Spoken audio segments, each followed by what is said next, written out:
आज एक मामला संज्ञान में आया है, मैं सदन को सचेत करना चाहूंगा। ये मामला मांडू का है महोदय।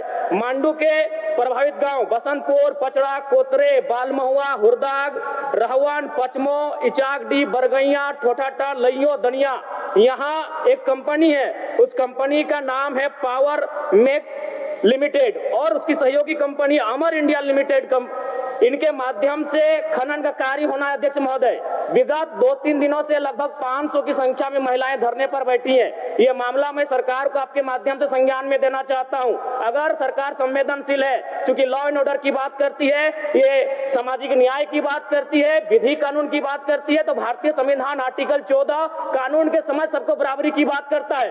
एक डीएसपी घायल हुए, आपने लॉ एंड ऑर्डर को हाथ में लिया, डीआईजी आईजी ने मार्च किया, डीएसपी ने संज्ञान में लिया, डीसी घटना स्थल पर गई, लेकिन जब ग्रामीणों को पीटा जाता है, जब ग्रामीणों की जमीनों को जबरन लिया जाता है, कानून अपनी प्रतिक्रिया क्यों नहीं देता अध्यक्ष महोदय? इसलिए मैं ये गंभीर मामला आपके संज्ञान में देना चाहता हूं महोदय।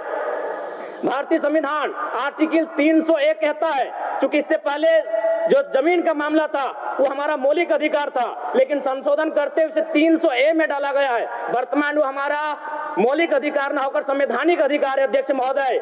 और वो क्लाउज कहता है कि जिसके पास भूमि नहीं है सरकार उसे भूमि आवंटित करेगी, लेकिन यहाँ दुर्भाग्य इस राज्य का कि जिनकी भूमि है सदियों से, हजारों वर्षों से वो भूमि पर वो जोत खोड़ करते हैं, और आज लगता है कि ब्रिटानिया हुकूमत बरकरार है, ईस्ट इंडिया कंपनी का शासन इस राज्य में बरकरार है। आज इसी प्रशासन के जोर पर आज उनकी जमीनों का जबरन अधिग्रहण किया जाता है। मांडू का मामला को संज्ञान में लीजिए, सुरंगा का मामला संज्ञान में लीजिए, घोरा का मामला संज्ञान में लीजिए अध्यक्ष महोदय, क्योंकि रोज रोज आपके डीएसपी घायल होने का इंतजार मत कीजिए।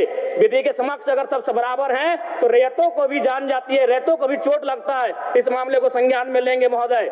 महोदय मैं आगे कहना चाहूंगा, अभी वरिष्ठ नेता ने कहा लॉ एंड ऑर्डर, मैं मानता हूं कि लॉ एंड ऑर्डर आपका है, लेकिन कहां है अध्यक्ष महोदय? गांवों में, खेतों में, खलिहानों में, बालू और कोयला के खदानों में, माफियाओं की जेब में आपका लॉ एंड ऑर्डर है महोदय। मैं पढ़ के बताना चाहूंगा, ओबी डंपिंग को लेकर भिड़ंत, फायरिंग, बमबाजी, रेती जमीन पर ओबी डंप किए जाने को लेकर पहले भी हो चुका है संघर्ष, चले थे गोली बम, मामला जीनागोड़ा का। देव प्रभा आउटसोर्सिंग के समर्थकों व ग्रामीणों में झड़प, पत्थरबाजी व फायरिंग, तीसरा थानेदार का हाथ टूटा। अचानक बमबाजी व फायरिंग से मची भगदड़, पुलिस की मौजूदगी में एक दूसरे पर पत्थर बरसाते लोग। मैंने कहा लॉ एंड ऑर्डर है अध्यक्ष महोदय। कहां? गांवों में, खेतों में, खलिहानों में, कोयला के खदानों में, माफियाओं की जेब में अध्यक्ष महोदय।